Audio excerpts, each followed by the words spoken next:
Greetings everybody, it's Rob from Stage Style Games, and we are back with another video talking about all news regarding tabletop, be it Pathfinder, be it D&D, be it whatever. And this one is one that I've seen out throughout the holiday break. There was murmurings of it, and then I saw some more news come out this week about it. A bit late to the party, but this is of course the news from Dungeons and Dragons, or specifically Wizards of the Coast, talking a bit about the 1 D&D and the new OGL 1.1. Now, I'm gonna start this off by saying clearly, I know very loosely what the Open Gaming License is. I'm not a law expert by any means of the legality involved in this. I'm coming at this as a fan of the hobby, as someone who plays the game, also as someone who theoretically, since I play Pathfinder was created from the OGL. It originally was a spin-off of 3.5 D&D that people at the Paizo made. So technically it is an open game license game. And there's a lot of stuff involved with this, but every now, again, I look on Twitter and I just see explosion of people just saying how Wizards is threatening the community, threatening content creators, threatening all these different businesses. So what I'm going to do for you guys, I found an article from Gizmodo talking about this. It apparently is a little bit of a leak regarding some of the new information. Now, I'm not gonna read this article verbatim. You can find the link; it's out there someplace. That's not an issue. I'm gonna scroll down and skim through some of it, pick out the little details here and there that I think would be interesting to highlight. So, as it says, the new D&D Open Gaming License, which allows people, independent publishers, to use the kind of the basic game rules. So what it means is you can use the basic gaming concepts, you know, your 6 stats, attacking, all the different stuff is fair game to use to make your own game, to make what you wish. What usually Wizards does have copyright on, and in most cases what a lot of these companies have copyright on, is specific names, locations. You can't make a brand new game and, you know, say it's the Forgotten Realms. You can't say Waterdeep. You probably, you know, I know for a fact you can't use Beholders or Mind Flayers in other games. Those are copyrighted specifically. There's a reason why you don't see Beholders in Pathfinder. They are copyrighted by Wizards of the Coast as their creature kind of deal, and other ones as well. So, despite reassurances from Wizards of the Coast last month, the original OGL will become an unauthorized agreement, and it appears no new content will be permitted to be created under the original license. Now, what they're saying here, and I believe they kind of go a bit more down here, is that once they switch to this new Open Gaming License, the original old one is null and void. So theoretically, just because the old one said you could do it, now that's no longer the case. And this comes into a lot because there are a lot of system resource documents. There's lots of these out there, and some of them get away with the Open Gaming License. So some of them, like I remember personal experience playing for Pathfinder, there was 2 different ones. You had Archives of Nethys, and then you had this other one that I think was D20 PRD or something like that, and it had all the same information. It even had third-party information in there. It just couldn't use official names. So where you would have something called, you know, Iomedes Boon, they wouldn't call it Iomedes Boon in the other one because that website didn't have the right to it. Whereas opposed to like Archives of Nethys now has a partnership with Paizo to kind of have that like openness to it. So, as everyone knows, last year they announced the plan to develop codename 1 D&D, which it's a stupid name, I'll be honest, 1 D&D. I understand what they're going for with this one D&D, like all this kind of idea of all this one thing, but it's 6th edition. Let's just call it what it is. It's 6th edition. Don't make up a new name to make it sound cooler. It's not. So, what is new in the Open Gaming License 1.1? So, the fact that the original one is under 1,000 words, and we're going to 9,000 words. So, first things first, this is all the pretty standard stuff these days.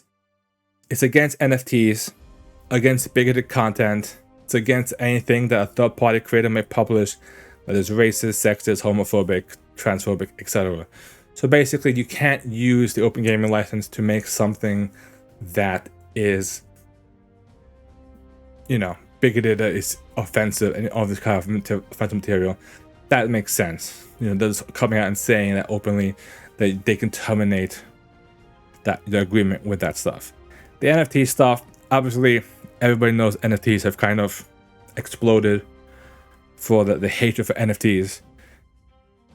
Could they have been used potentially in a proper way? But I feel like if it wasn't for all that crypto art, if they were used properly, they may have had a better chance. But this day and age, it's just kind of, they're in the water at this point, basically.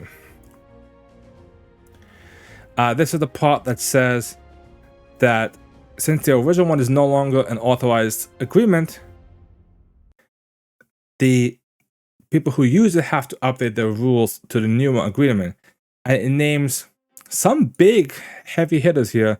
Anybody who's played tabletop would know these names. Paizo, the creators of Pathfinder, Kobold Press, and Green Ronin both make tons and tons of third-party content for both Pathfinder and 5e, to the fact where some of their stuff is more popular than I feel like than some of the others, than the actual official game stuff. And I've seen them running Kickstarters for stuff. There's tons of stuff that they make that these three companies are definitely, you know, in the sightlines.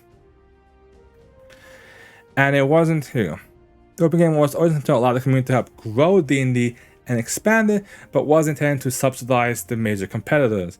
So the translation for this is they have no problem growing D&D, but they don't want the things to spurn off D&D to be better than D&D, is what they're saying. And this includes anything D&D official. So one thing that comes to my mind right away is D&D Beyond. You know, D&D Beyond is their big app that they love to push. You know, they always push that D&D Beyond. You gotta buy all the books, all the products of that. Any other products that are similar to D&D Beyond, they might be in question as well. Virtual tabletops, those could be in question as well, because if in theory they don't, you know, they make stuff for D&D, are they allowed to under this new license? We'll have to see about that. The OGL wasn't intended to fund major competitors, and it wasn't intended to allow people to make D&D apps, videos, or anything other than printed or printable materials for use while gaming. So you cannot use D&D based stuff to make like D&D apps, D&D videos. Again, virtual tabletops, gotta be careful about those. Those could technically be in the shooting range. Paizo has declined to comment on the changes from the article. I understand that, like, Paizo definitely is probably, as a big company, my guess is that they definitely probably have their legal team is working on like overdrive. Because even if the agreement states that they gotta pay royalties, let's say, for their stuff, be it however much it is, 20-25%, whatever the royalty, even if it's more, it could be more, who knows. That's a big hit. Their entire system. Now, to be fair, they may be able to get around with some stuff. 2E has kind of branched a bit away from the old stuff. It's gotten, you know, they don't use some of the old stuff. They've kind of made their new little system bit more based off Starfinder and stuff. So they may get away with that. It's not mentioned here in the article, but it was mentioned, I believe, a few weeks ago as well, that there was a agreement or a kind of a verdict, if you will, from the Supreme Court stating that game rules aren't like copyright material. You cannot copyright game mechanics. So that'll help these companies argue, you cannot claim strength, dex, constitution, wisdom, intelligence, charisma. You can't claim that. You cannot claim rolling to attack and stuff. You cannot claim those kind of things.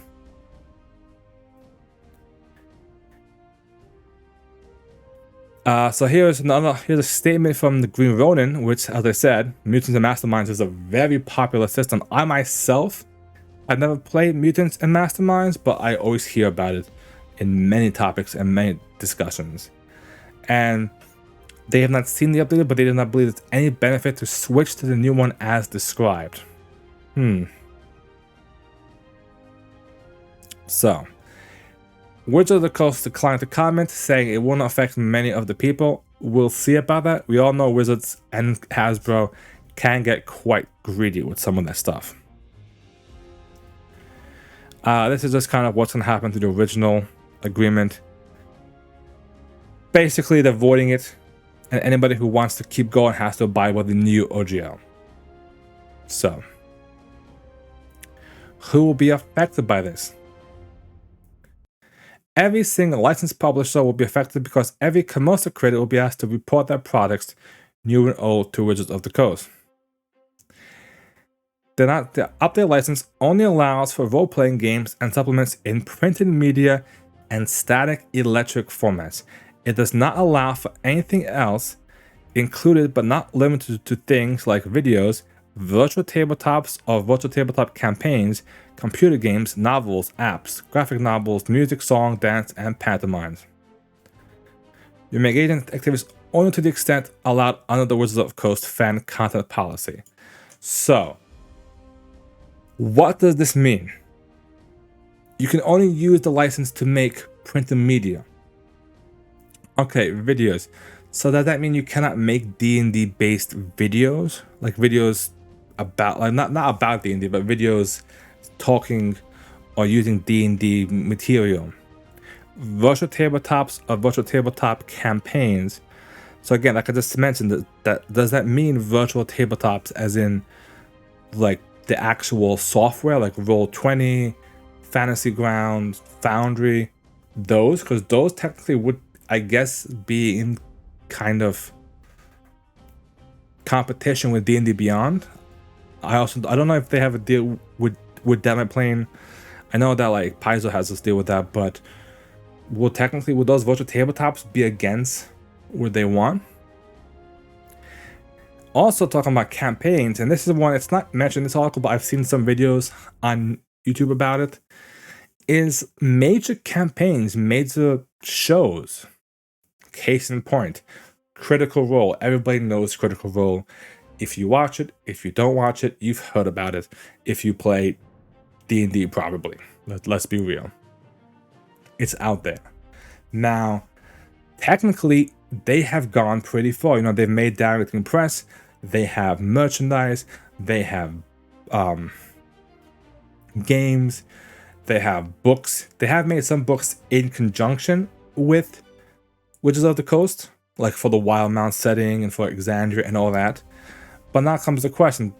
Games like Critical Role, Dimension 20, these kind of big, campaigns that are done online that may generate their own revenue because they play D&D. Is Wizards going to be like, well, because you play D&D, you now have to give us a cut of your revenue, basically? Or are they going to go after that? I don't know if they'll go after, like, if they'll go after Matt Mercer and the whole Critical Role team, because let's face it, they really did a lot for 5e. Like they saved 5e a lot. So I wouldn't be surprised if they made a deal with them, but still could have royalties in mind. Music, song, dances, and pantomimes. The only thing I can see for those is like maybe TikToks, Instagrams, YouTube shorts. Like those kind of like, I know there's some people who make videos or like, you know, make TikTok videos basing themselves on like D&D type characters or like a character in the D&D universe or D&D based music videos or songs. If you're big enough, can you be, you know, bopped by this open gaming license? However, it allows for free content. This is the fan content policy. Based on or incorporating our IP, fan content includes fan art, videos, podcasts, blogs, website streaming. So here's the main thing. Free content. What this means, and this is similar to, I think Paizo has a similar fan content one, you cannot gatekeep your content. So for instance, if you are a 5e, or even if you are a Pathfinder game master, if you run a game of, you know, Pathfinder or D&D, we'll stick to D&D because we're talking about D&D in this one, and you have a game, let's say a Patreon only game, that if you want to watch it, you have to be, you know, a subscriber to Patreon to watch this game. Technically, that is against the fan content policy if you do not have an agreement with that publisher. You are gatekeeping their content by behind a paywall, which isn't their paywall. You can stream your game online, open free, but you cannot restrict people from it, basically. You cannot capitalize money off it in that regard. And that's why it says free. And I think it says it here in this next one.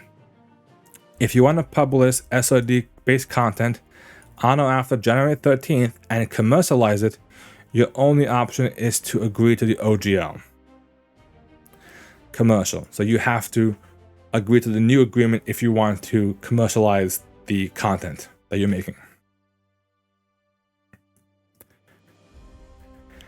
Oh man. Here we go. Oh, perfect. It mentions some of the stuff. If you're making money from direct sales or access to your work, the biggest change between two sections is a tiered earning system, new royalties, and rules for the use of crowdfunding. There is some clarity given about Patreon and tips. Basically, if your content is available for free elsewhere, but people can support you voluntarily without having their access affected, you are considered non-commercial, which means they can support you on Patreon, they can tip you on Twitch or wherever on YouTube with super chats or whatever, but you cannot affect their access. You cannot say you must subscribe to me to watch this campaign. That is against the policy. That's what Paizo has right now, and that's what this one's doing. Now again, if you agree to the new OGL, the commercial agreement, you're fine. But non-commercial agreement, you cannot gatekeep the material. Additionally, all creators will need to clarify and distinguish their content from licensed content. So basically, up there just says a different color font, ashes on the page. So pretty much you have to like clarify what you use, what you didn't, like what you made yourself and what you pulled from their work. So that's for people who actually make stuff, that might be a pain. Will OGL publishers have to pay royalties? But the new OGL, so unless they're making over 750K, licenses get to keep the money they earn. But the new OGL states that commercial agreement covers all commercial uses, whether they're profitable or not. So if you go into the red on a Kickstarter that earn 800,000, you will still owe money for Wizards of the Coast. So note that if you appear to have achieved great success, you may reach out for more custom license agreement. Document notes indicate that Wizards of the Coast is open to creating custom contracts and agreements, but at their discretion. This could indicate that subsidized competition like Pathfinder might not get a great deal. So if you're making a lot of money from using the commercial content, they may give you a better deal than someone else. But it's still going to be good for them, let's be honest. Like, at the end, Wizards is going to be the one that wants to do it. They have 3 tiers, apparently. We have a tier, like, revenue system. Initiate tier, intermediate tier, and expert tier. So 50k or less, 50k to 750k, and 750k plus. If and only if you are getting a significant amount of money, over 750, the revenue you make from your license works in excess is considered qualifying revenue, and you're responsible for paying us 20 or 25%. So any dollars you make over 750,000 is 20 to 25% of that has to go back to Wizards. Again, who is going to affect a lot? Like, I mean, if Paizo's on there, if Kobold Press, Green Ronin, those kind of big companies that make a ton of games, even, you know, those might be the only ones that might get hit by it. That's a lot of money. I think most people don't hit that much. Critical Role, technically, I mean, I don't know how much Critical Role pulls in, but I don't know if you would count stuff like all the revenue from all the, you know, products and streams and all that stuff.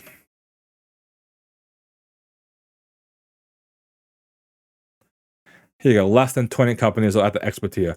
That makes sense. There's not many over there that's going to be hit that bad. The update OGL says that no matter what tier you are, you must register with us. So, oh, here you go. What did I say? What did I say? Creators will also be required to use a specific badge in order to publicly and obviously identify their work as covered by the OGL, and they will have to give Wizards a public copy of the publication. The early draft suggests that many of these processes will be handled through the company's official toolset, D&D Beyond. So they're gonna make you use D&D Beyond to go through all this stuff and make you kind of officially sign up. This is a significant change which allowed creators to publish without reporting. You didn't have to report that your product was technically. You don't have to, if you made something, you don't have to report back to Wizards. Oh, I made this new product. You just slap on the cover, D&D 5e compatible, and that's it. And this is gonna be interesting because, like I said, people are selling their work across dozens of platforms, and sometimes one product can sell on multiple platforms. You know, for instance, there's Pathfinder Infinite, there's Drive-Thru RPG, etc. There's gonna be a lot. So the people who are making these kind of small stuff is gonna have to report their things back all the time.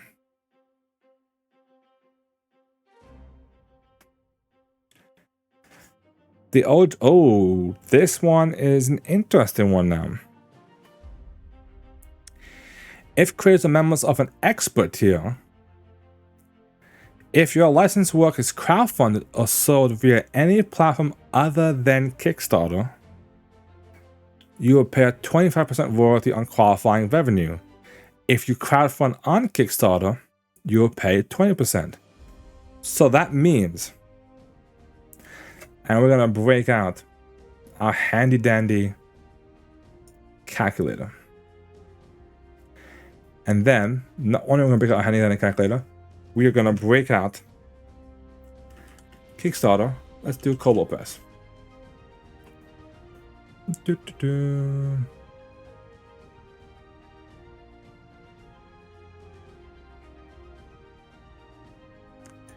I'm trying to find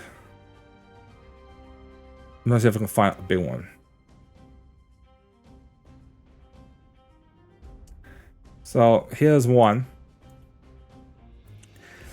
This was a. So I'll drop this over here.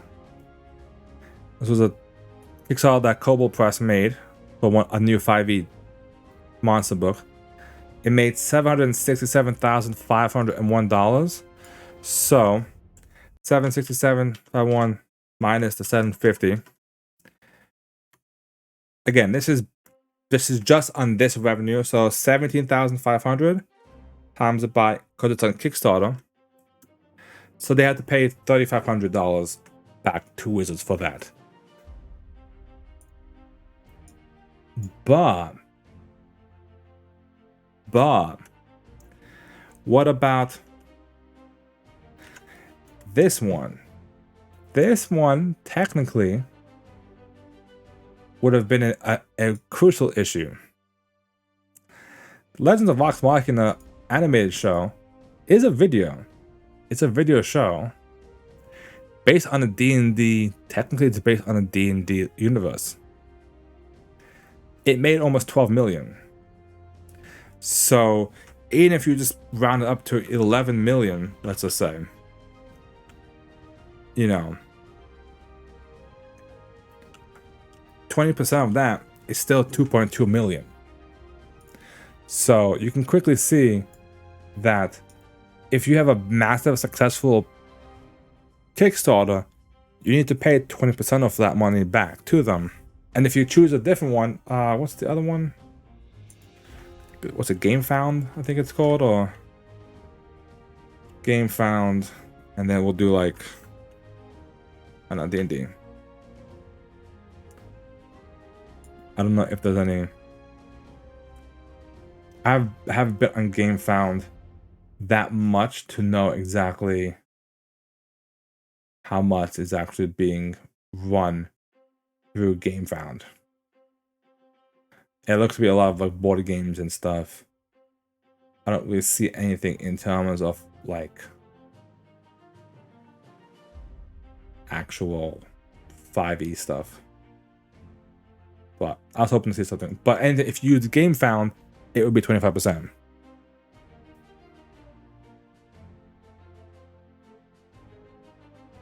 So here, Kickstarter Contact was contacted to kind of advocate for the creators. Pretty much that's this Kickstarter's PR move, saying that they're doing their best to help the creators of their products.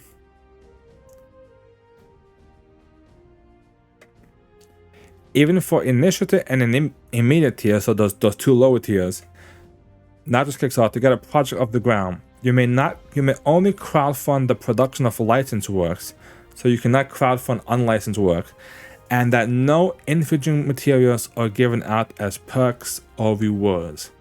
So you cannot use material that would be covered by the license as like Kickstarter rewards. You cannot say, oh, if you subscribe to this tier, you get an exclusive so and so.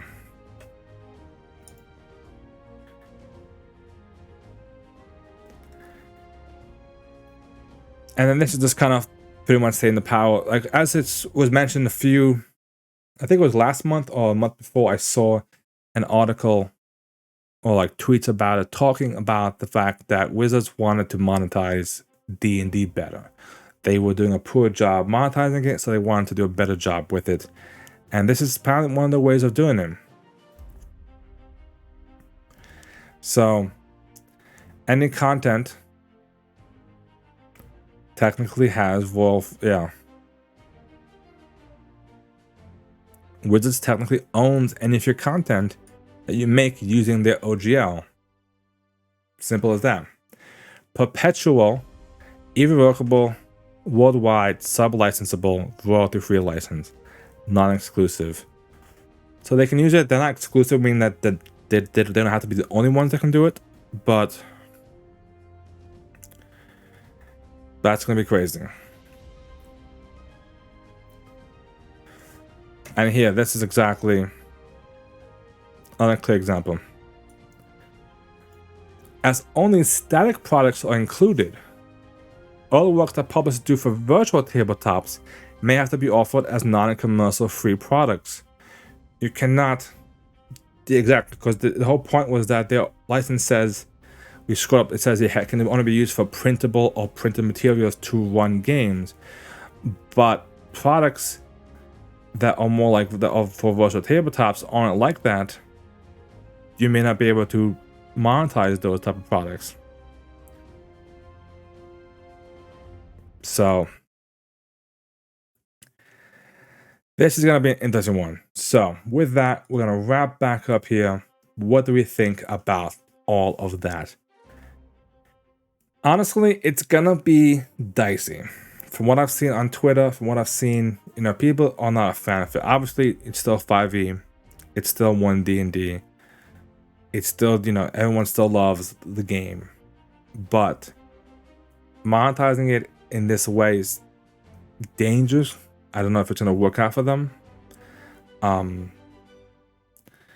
going to see if the animosity against this policy, again, this is a leak. It hasn't officially been released, I feel like, even though I think it should be, because in about a week or so is when the new license, according to this leak, goes into effect. So they have to give people time to update their policy. So with that being said, it's gonna be scary. I don't know.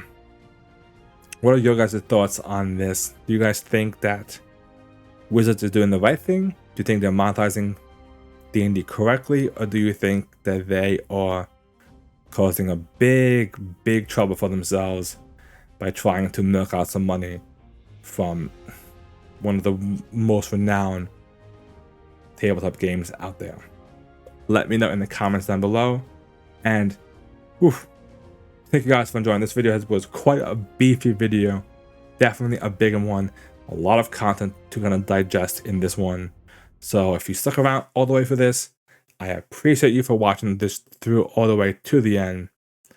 And if you can, make sure to hit that follow button down below.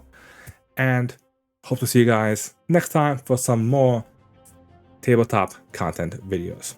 Thank you guys for watching.